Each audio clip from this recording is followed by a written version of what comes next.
पुंडलिका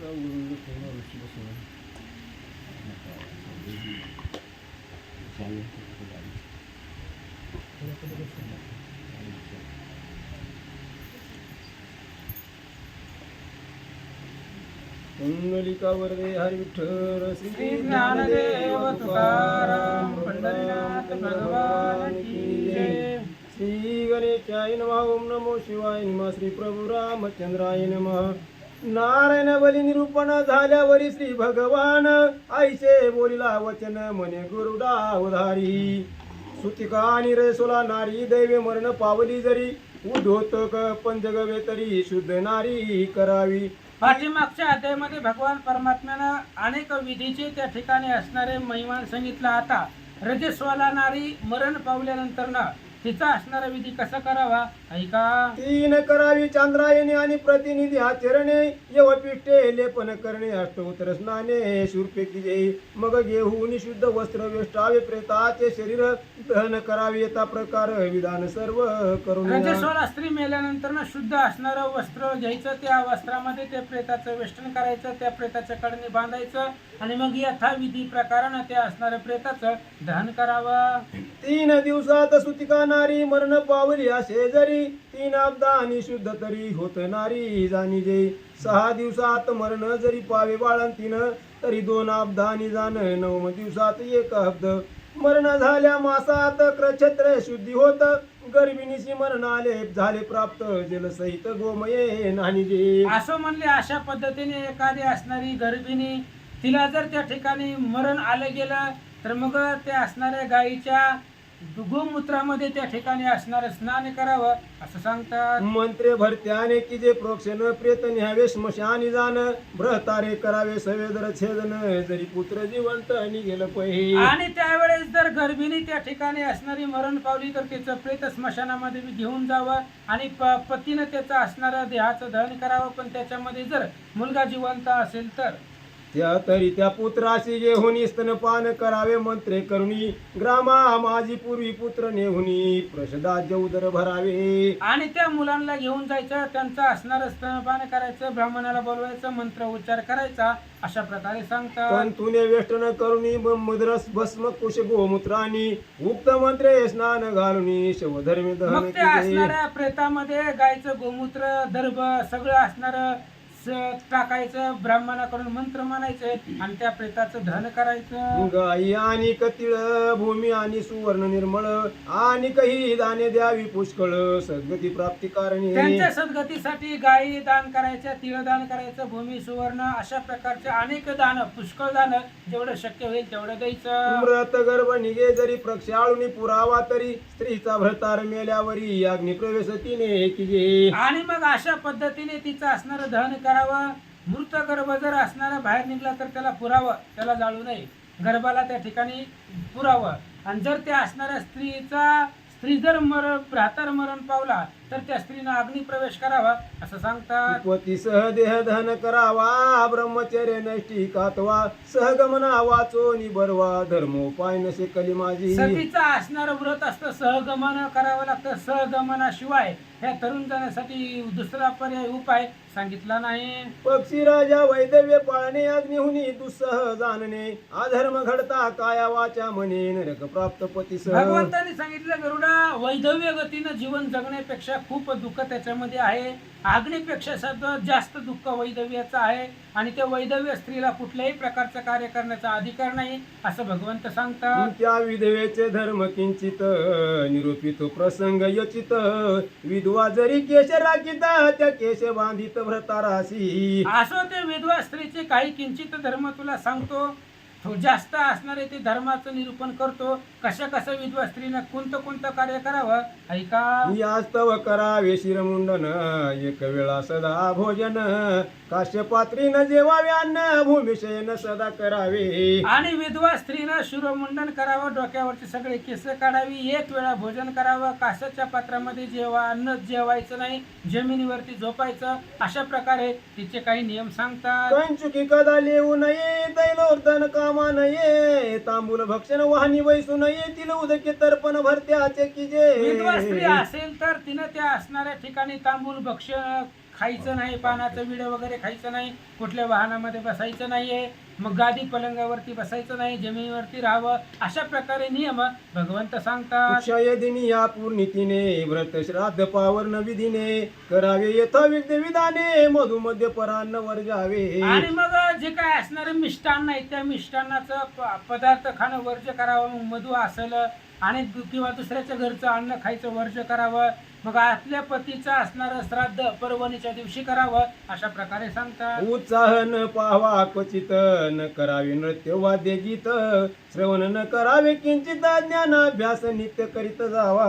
कुठल्याही प्रकारचा उत्साह विधवा स्त्रीनं पाहू नये. हास्य, नृत्य, गीत, वाद्य, मनोरंजनाचे जे काही कार्यक्रम असतील ती पाहू नये.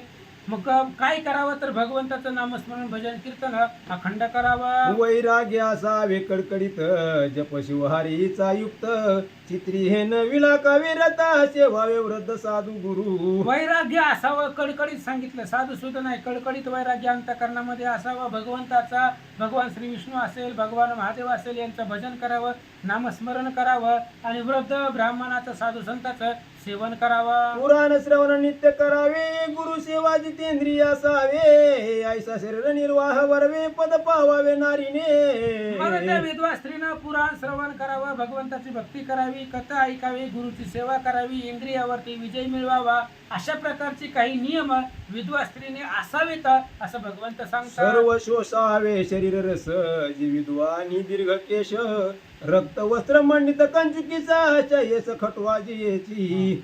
ऐशी विधवा दृष्टीस पडली तरी सूर्यावलोकनी शुद्धी भली ना तरी दोषाची सावली पाय पाहत्यावरी पडत असे. भ्रताराची प्रतिमा करावी मृतामवर्ण रोप्य भरवी विष्णू मंत्रे पूजा गवी करीत जावी नित्य पै. आणि त्या विधवा स्त्रीनं आपल्या भ्राताराची, नवऱ्याची प्रतिमा करावी. प्रतिमा म्हणजे मूर्ती, फोटो वगैरे मूर्ती त्याची करावी आणि त्या मूर्तीचं, फोटोचं रोजचं रोज पूजन करावं. शक्तीनुसार करावे दान मोठे अथवा की जे लहान स्त्रियेशी नाही स्वतंत्रपणा कोण्याही वयामाधारी. शक्तीनुसार दान करावं. दान मोठं असू द्या, लहान असू द्या, ब्राह्मणाला दान करून टाकावं आपल्या ताकदीनुसार. आणि स्त्रियांना स्वतंत्र पण कधीच नाही सांगितलेलं आहे. कसं नाही, ऐका. पिता भ्राता आणि सुत क्रमेची तिघे हे विख्यात देवर शशुर साधू संत पाळन करीत स्त्रियेचे. स्त्रियांना मुक्तता नाही, स्वतंत्र नाही. लहानपणी वडील असतो, तरुणपणामध्ये नवरा असतो, म्हातारपणामध्ये मुलगा असतो, त्याच्यामध्ये सासू असते, सासरा असते, साधू संत असतील, म्हणजे सगळ्याचं बंधन राहतं. मुक्तता तिला कधी भेटत नाही असं सांगतात. दंत काढून हास्य करीती त्यांच्या जवळीनं वैसावे निश्चित क्रंच्या चांद्राईने भौत करुणी काळ क्रमीजे. आणि मग जे असणाऱ्या स्त्रिया, विधवा स्त्रिया असतील तर त्यांनी दात काढून हसू नये. मोठमोठ्यानं आपला पती मेलेला आहे त्याचं असणाऱ्या ध्यानामध्ये राहावं आणि अशा स्त्रिया समवेत बसू नये असं भगवंत सांगतात. आईसा विधवेचा चार कठीण म्हणून करावे सहगमन क्षणभरी दुःख भोगिता जाण सुख अपार स्वर्गी भोगी. म्हणून असं एवढं असणारं विधवेचं जे काही जीवन आहे ते जीवन खूप दुःख आहे. अग्नी क्षणभर पोळतो, पण विधवेचं जीवन हे आयुष्यभर पोळत असतं, शरीराला दुःख देत असतं.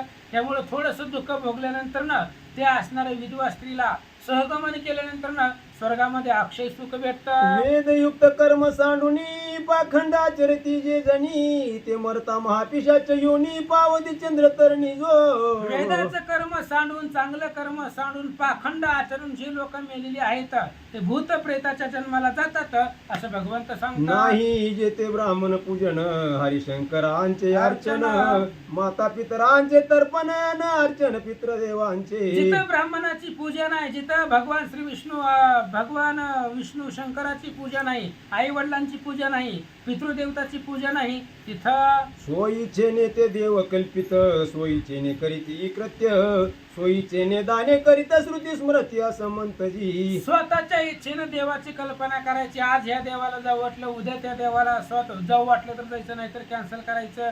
किंवा स्वतःच्या इच्छेनं कार्य करायचं, स्वतःच्या इच्छेनं दान करायची, स्मृती वेदाची निंदा करायची, त्यांना संमत मानायचं नाही. अशा प्रकारचे व्यक्ती न मानिती विष्णू शंकराशी ते शास्त्रांची कथा कायसी आयशे पुरुष भूमीची पाखंडणीची ते मूर्ख पै. जे लोक शास्त्राला मानत नाही तर भगवान श्री विष्णूला, महादेवाला मानित नाही, मग ती शास्त्र, पुती, पुराण ग्रंथाला काय म्हणणार आहे. मग असे जे लोक आहे ते पृथ्वी तलावरती वज आहे, पृथ्वीला त्यांचं वज होतं, ते पाखंडी इथं भगवंत सांगतात. पाखंडी अत्यंत बहिर्मुख वेद विप्रिवर्जस कळिक माझा नाम महिमा ऐक तुझ सम्यक निवेदितो. पाखंडी लोक आहेत ते, त्यांच्या मुखामध्ये वेद असणार, वेद त्यांना आवडत नाही, भगवंताचं भजन आवडत नाही, नामस्मरण ऐकत नाही. भगवंताने सांगितलं असो ज्याचं त्याचं कर्म आहे, पण माझा नामाचा महिमा तुला सांगतो ऐका. संकेते अथवा परिहासाने निमित्त अथवा हेळणेने माझे नाम उच्चरिता वदने महापापे हरिताती. भगवंताने गरुडाला सांगितलं हास्यानं असू द्या, विनोदानं असू द्या, टिंगलटावाळी म्हणून असू द्या, कसं बी असू द्या, ज्यानं माझं नाव घेतलं कुठल्याही रूपामधून असू द्या, उपहास मिशे कपिनाथ श्रीरामा ते वर्णित. रामचंद्राची टिंगल करायची किंवा त्यांना नावं ठेवायची म्हणून हनुमंतानं रामचंद्राची निंदा केली, पण त्याच्यामधून स्तुती घडली गेली. असो म्हणून कुठल्याही निमित्तानं माझं नामस्मरण केलं तरी उद्धार होतो. जरी वेद सर्व आला आणि पाखंड मताचरला तरी वेद त्या मुळाला न करी भूतळा पावन पै. अहो सगळे वेद जरी आले, 4 वेद आले आणि 4 वेदानं एखादा पाखंडी व्यक्ती असतो तरी ती वेद त्या पाखंडी लोकाला पावन करू शकत नाही, पण माझं नाव तसं नाही. माझे नाम कवन हरिती उच्चारिता पापे हरती जे वेद जाणोनी पाखंड करीती तेही उद्धरती मम नामे. अहो माझ्या नावानं कोण उद्धरला नाही, नामे उद्धरलेला नाही कोण, ऐसा द्यावा निवडून. म्हणून नामानं सगळ्याचा उद्धार होतो. जे वेदाची निंदा करतात ते सुद्धा माझ्या नामानं करतात. दान फळे जन्मा भीतरी दया नसेच अंतरी व्रत उपवास नाना परी न करिया घोरी सर्वदा. ज्यांना कधी दान करायचं कळत नाही, अंतकरणामध्ये दया नाही, व्रत उपवास करत नाही, तर अशा प्रकारची लोक अधोगतीला जातात. दयाशी निश्चय प्रेत योनी कधी मुक्त होईना त्यापासून माझ्या नाम उच्चारणी उदरे प्राणी तत्काळ. मग अशी लोक जी पाखंडी आहेत, व्रत उपवास करत नाही, भगवंताचं भजन करत नाही, ज्याच्या अंतकरणामध्ये दया हा, नाही, येतो, अशी येतो. मेल्यानंतर त्याचा उद्धार होत नाही, पण तेच लोक माझ्या नावानं उद्धारतात. तस्मात गरुडा सर्व काळ मन मम नाम उच्चार करावा निर्मळ परोपकार करावे पुष्कळ दुर्लभ भूतळ जंबुदीप. म्हणून भगवंता सर्व काळ सदा सर्वदा माझं नामस्मरण करावं. माझ्या नामाच्या उच्चारानं सगळे असणाऱ्या जगताचा उद्धार होतो. किती जरी पापी असला तरी माझ्या नावानं त्याचा उद्धार होतो. भगवंत सांगतात याही माझी भरत खंड विशेष येते साधावे स्वर्ग लोकास यतीच्या कर्मेची नरकवास ती निगतीस ही भूमी. आणि असणाऱ्या भारत भूमीमध्ये, ह्या भारतामध्ये पृथ्वी तलावरती ही एकच असणारं क्षेत्र आहे की जिथं भगवंताचं स्मरण भजन केल्यानंतर ना माझी असणारी सद्गती स्वरूपता नावाची मुक्ती प्राप्त होते.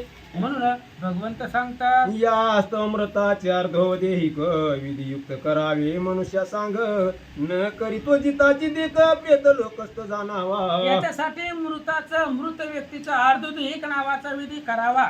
जर नाही केला तर तो असणारा जे काही प्रेत आहे, प्रेत लोकाला तो जातो. मोह लोभ कामे करुणी पितृक्रिया न करी जनी पान भोजनादी सर्व स्थानी तयाशी जनी घेऊ नये. मोह लोभ काम किंवा असणाऱ्या अशा प्रकारची लोक ज्यांच्या मनामध्ये काम आहे, मोह आहे, लोभ आहे, अशी लोक कार्य पितृश्राद्ध करत नाहीत.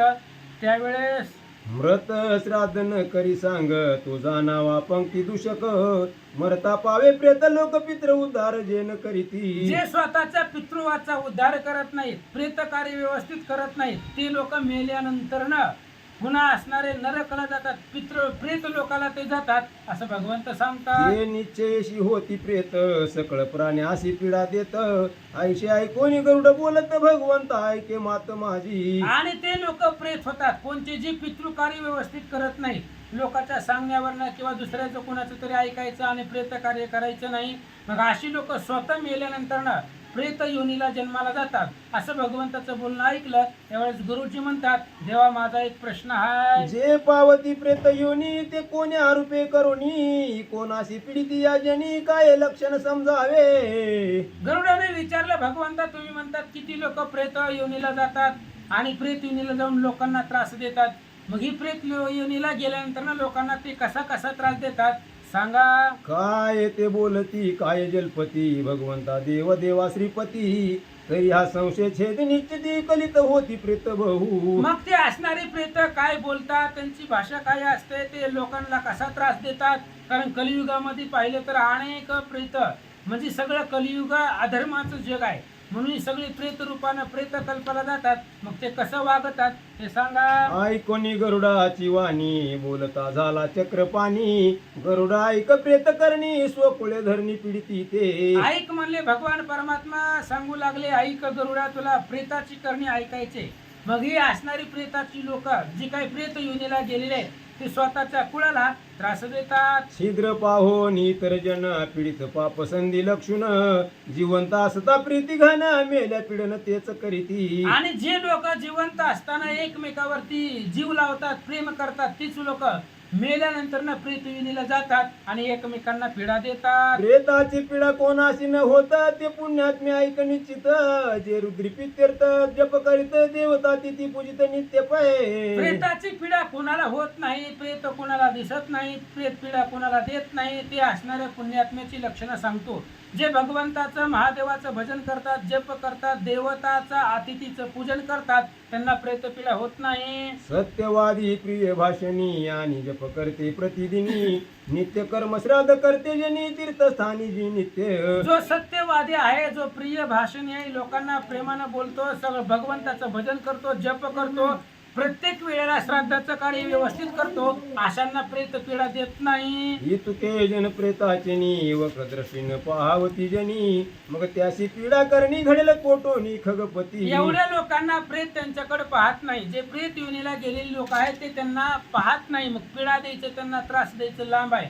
म्हणून अशा लोकांना प्रेताची पीडा होत नाही. भगवंत सांगतात, आता पीडिती कोणाशी त्यांची लक्षणे परियशी. सर्व कर्म भ्रष्ट नास्तिकाशी वेद निंदकाशी पीडिती मग ही ते. प्रेत पीडा कुणाला देतात, हे प्रेत त्रास कुणाला देतात? जे वेद निंदक आहे, भगवंताची निंदा करतात, वेदाची निंदा करतात, कर्माची निंदा करतात, कुठलंही चांगलं कर्म आचरत नाही, अशा लोकांनाच प्रेत त्रास देतो. हा सत्यवादी आणि द्वेषी हे योग्य प्रेतास पिडेसी. आता प्रेत पीडा होती कैची ते तुळशी मी निरोपितो. जे सदा असत्य बोलतात, खोटं बोलतात, लोकांचा द्वेष करतात, हेच लोकांना प्रेत पीडा देतो. आता अशा लोकांना पीडा देतो, पण कशी देतो ते पण सांगतो. कली माझी शुद्ध क्रिया होत नाही पक्षीराया. म्हणून प्रेत योनी प्राणिया प्राप्त व्हाया कारण हे. भगवंताने सांगितलं, गरुडा, कलियुगामध्ये प्रेताची कार्य व्यवस्थित होत नाही. प्रेत कार्य व्यवस्थित करावं लागतं. ते जर नाही केलं तर मग तो जीव प्रेत योनीला जातो आणि प्रेत योनीला गेला की मग लोकांना त्रास देतो. प्रेत कार्य व्यवस्थित न झाल्यामुळं ही लोक प्रेत योनीला जातात. भगवंत बोलतात, कृत त्रेता द्वापारा प्रती प्रेते बहुत न होती. कदाचित झाल्या पिडावया निश्चिती प्राणी त्यायासी न सापडे. पाठीमाग 3 युग झाली. कृतयुग झालं, द्वापारयुग झालं आणि त्रेतायुग झालं. ह्या 3 युगामध्ये जास्त प्रेत नव्हती. प्रेत म्हणजे भूत समजा, त्यावेळेस जास्त नव्हती. का नव्हती? त्यावेळेस सगळ्या क्रिया व्यवस्थित करत होते. आणि जरी एकांत दुसरं प्रेत असेल त्यावेळेस तरी त्रास द्यायला त्यांना प्राणीच, माणूसच तसा सापडत नव्हता. कारण त्या 3 काळामध्ये सगळी लोक धर्मानं वागत होती. म्हणून प्रेत आला, एखादा प्रेत योनीमध्ये जरी गेला असेल तरी त्याला त्रास देण्यासाठी माणूस सापडत नव्हता. आसो आता एक प्रस्तुत एक उदरी बहुजन्म घेत. त्या माझी एक सुख पावत एक होत दुष्कृत ऐक म्हणजे आता कर्मा. सांगतो, प्रेत कर्माची असणारी कथा सांगतो. एकाच आईच्या पोटी जन्माला येतात 2 मुलं. मग एकाला सुख प्राप्त होतं, दुसऱ्याला दुःख. एक होई संतती मान एकाशी प्रेत पिडा दारुण. एक होई धनवान एकाची मरण पुत्र पावती. आणि एक मुलगा संततिमान होतो, एका मुलाला प्रेतपीडा होते, एक धनवान होतो, एक गरीबी होतो. अशा प्रकारे सांगतात. एकाशी कन्याच होती विरोध पडे बंधू बंधू प्रती. हे प्रेत दोष निश्चिती विहंगम पती जाण तू. प्रेताचे दोष कसे ओळखायचे? एकाच आईच्या पोटी 2 मुलं जन्माले, एक धनवान झाला, एक गरीबी झाला, म्हणजे ते असणाऱ्या प्रेताचा कोप आहे. किंवा भाऊ भावामध्ये विरोध पडला, मुलगी झाली, मुलीमुळं काही असणारे विरोध पडले गेले, किंवा मुलगी अल्पवयीनमध्ये असणारी मृत पावली. ही सगळी लक्षणं प्रेतकल्पाचे आहेत किंवा प्रेतांचा रोष त्यांच्यावरती आहे असं समजावं. उपजताच पोरे मरती कोणासे न होई संतती द्रव्य पशुनाश पावती पर्यास प्रकृती पैपारी. जन्माला जन्माला लेकरं मारतात. काही लेकरं जन्मले की 5व्या 6व्या 7व्या दिवशी मृत पावतात. असे वेळेस जर घडायला लागलं तर ते असणारा पितृदोष त्याला समजला. तो प्रेत त्रास देणं म्हणजेच ती पितृदोष. आणि पितृदोषाची काही काही लक्षणं आहेत. मग संतती होत नाही, पशु आपल्या संपत्ती वाढत नाही, संतती वाढत नाही. जर काही संतती वाढली गेली तर काही दिवसामध्ये मरण पावती, धनाचा नाश होतो. ही सगळी पितृदोषाची कारण आहेत, लक्षण आहेत. भगवंत सांगतात अकस्मात पडे व्यसन नास्तिक व्रत लोप घडे जाण मद मोह दंभ कलह करुण प्रेत पिडा लक्षण मग यायचे. पितृदोषाचं प्रेत पिडाचं हे लक्षण आहे. प्रेत पीडा, प्रेत किंवा पीडा, प्रेतानं दिलेली पीडा कशी समजायची. समजा एखादा चांगला व्यक्ती आहे, धर्मानं वागणार आहे, अचानक जर तो व्यसनाच्या अधीन गेला तर समजायचा पाठीमागं काहीतरी पितृदोष घडला. किंवा दुसरा मोह दंभ लोभ अशा व्यक्तीमध्ये, अशा विकारामध्ये जर माणूस गुरफडला तर समजायचं पितृदोष. पिता माता गुरुशी द्रोह पडे जयासी देव ब्राह्मण निंदा परियसी हत्या दोषासी प्रवर्तत. आई वडिलांची गुरुची निंदा करतो, त्यांचा द्रोह करतो, देव ब्राह्मणाची निंदा करतो, असं जर घडायला तर पितृदोष. नित्य कर्म जप होम वर्जित परद्रव्य हरण करीत सुभिक्षी शेत न पिकत व्यवहारात सर्वदा येई. नित्य कर्म झोप हम ही काही कुठलं कार्य करत नाही. परद्रव्याचा अभिलाष आहे, परस्त्रीचा अभिलाष आहे. शेतामध्ये पीक येत नाही, व्यवहारामध्ये यश येत नाही, असा असेल तर पितृदोष होतो. लोकांमध्ये कलह पडे वावटळी माझी तो सापडे हिन जातीशी संबंध घडे हिन कर्मावडे जीवा लागी. लोकांमध्ये विनाकारण भांडणं होतात. लोकांचं शेजाऱ्याचं जमत नाही, गावामध्ये कोणाचं जमत नाही. असं घडायला लागलं तर वावटळीमध्ये सुटली ते वावटळ्यामध्ये उडून गेला. पालापाचोळा सारखा आकाशामध्ये फिरू लागला. हीन जातीला दुसऱ्या असणाऱ्या जातीबरोबर संबंध केला. ही जी सगळी लक्षणं आहेत ती प्रेत दोषाची आहे. आधर्मी रमे नित्य मन व्यसनी द्रव्य जाई संपूर्ण चोर राजा करी हरण प्रेत पिढा लक्षण हे. अधर्मामध्ये त्याचं मन रमलं जातं, वाईट व्यसनामध्ये रमून जातो, दुसऱ्याच्या द्रव्य हरवून घेण्यामध्ये, चोरी करण्यामध्ये तो दमून जातो. हे कार्य त्याला करायला आवडतात म्हणजे पितृदोष झाला. महारोगाची होय प्राप्ती तैशीच स्त्री ही पिढे निश्चिती देव ब्राह्मण तीर्थाची प्रतिती ज्या मानवासी न येत असे. एखादा रोग त्याला प्राप्त झाला किंवा तोच रोग त्याच्या स्त्रीला झाला, पत्नीला झाला तर समजायचं पितृदोष झाला. प्रत्यक्ष परोक्ष दोष घडत ग्रह माझी कलह पडत भोजन काळी कोप येत परद्रोह अमित घडे जासी. अनेक प्रकारचे घरामध्ये दोष घडायला लागले, घरामध्ये विनाकारण भांडणं होऊ लागली, कलह निर्माण झाले. जेवण करत असताना विनाकारण राग येतो काही काही लोकांना. जेवण करत असताना एकामेकावरती रागवणं, दुसऱ्याचा द्रोह करणं, अशा जर काही घटना घडायला लागल्या तर पितृदोष झाला. संवत्सर अधिक श्राद्ध न करी तीर्थादी सत्कृत्य त्याग करी धर्मकारी संपत्ती न प्रेरी गर्भनाश नारी पावत असे. मग कुठल्याही प्रकारचं वर्षामध्ये श्राद्ध करायचं नाही, कुठल्या तीर्थाला जायचं नाही, चांगले असणाऱ्या तीर्थाला जायचं नाही, तिथं दान करायचे नाही, धर्म कार्यासाठी संपत्ती वेचायची नाही, तर ते असणाऱ्या घराचा गर्भनाश होतो. न घडे पुण्याचा लेश मरण होई बाळकास न मानी पितृवाक्यास स्वपत्नी सजी सेविन जो. ज्याच्यापाशी पुण्याचा साठा नाही त्याच्या लेकरांना मरण येतं. जो आई वडिलांचं वचन मानत नाही त्याची काय अवस्था. सदा ज्याची क्रूरमती सदा उच्चाट मना प्रती स्वपत्नीशी करिता रती गर्भ निश्चित न राहे. ज्याची दृष्टी क्रूर आहे, मती वाईट आहे, सारखं दुसऱ्याला त्या ठिकाणी उद्धट बोलतो, मनामध्ये प्रेम नाही, अशा असणाऱ्या पुरुषाला संतती प्राप्त होत नाही. शुभ कर्म केले असता तेही दुःखाची होई प्राप्तता कर्म करोनी कीर्ती जोडिता कीर्ती हाताशी चढत असे. चांगलं कर्म, एखादं चांगलं कार्य केलं तरी सुद्धा तिथं दुःख प्राप्त होतं. एखादा माणूस चांगलं करतो तरी सुद्धा त्याला दुःख निर्माण होतं. किंवा कर्म करायला जातो, चांगलं कर्म करायला जातो पण त्याच्या हातून वाईट घडतं असं सांगतात. पिता माता भार्या पुत्र गुरु शिष्याशी कलह अपार चिंतिता सदा धर्म प्रकार धर्म निर्धार घडत असे. आई वडील मुलगा गुरु शिष्याचा कलह, आई वडिलांमध्ये भांडण, मुलामध्ये भाऊ भावामध्ये भांडण, अशा प्रकारे जर घडायला लागलं तर पितृदोष. वनस्पती गायी क्षेत्रात फलप्राप्तीनं घडे किंचित फलप्राप्ती काळी नाश होत औषध सेविता रोग न जाये. वनस्पती गायी क्षेत्रामध्ये फलप्राप्ती होत नाही किंवा एखाद्या असणारा रोग भयंकर असतो, किती जरी औषधी आणल्या तरी त्याचा रोग लवकर संपत नाही. सदा करिता पथ्यान्न भक्षण क्षुधा मंद होई जाण पत्नीशी स्वकाळी ऋतुदान गर्भधारण नेनेच परी गर्भ राहिल्या होई पात स्वकुळात द्वेष पडत ब्राह्मण भक्ती सर्व लोपत स्वकर्म श्राद्ध एकादशी काहीच न आवडे तयासी पोरे होऊन या पुत्री पर्यशी दाम्पत्य प्रतिकूळ हरणीशी दंत कला अशी करीती सदा नित्य करिणीच संगती नित्य कर्मी पराड मुखवाती नित्य यज्ञ परित्याग निश्चिती कर्म पद्धती न करी सदा हत्या दोष अकस्मात घडे कलंक होई प्राप्त तरुण पुषी पुत्र नास दक्ष हे सर्व होत अशा वित्ताचा. पद्धतीने हत्येचा दोष आका कपाळावरती पडणं, कलंक विनाकारण निर्माण होणं किंवा एखाद्याची हत्या घडणं ही सगळी असणारी पितृदोषाची लक्षणं भगवंत सांगतात. मित्र ते होती मित्र पत्तेची होई विष तीव्र ऐशी प्रेत पीडा दुर्धर होत खगेंद्राजा नाशी. जे मित्र आहेत ते जवळचे मित्र सुद्धा शत्रू होतात, मग बरोबर आपल्या असणाऱ्या घरातील संबंध सुद्धा तुटले जातात. अशा प्रकारचं जर घटना आतापर्यंत सांगितलेल्या सगळ्या घरात घडायला लागल्या तर पितृदोष झाला. तस्मात प्रेत कोपन करावा खगश्रेष्ठा विधी जाणोनी बरवा प्रेताचा उद्धार करावा न मानी प्रेताला तो मेल्या.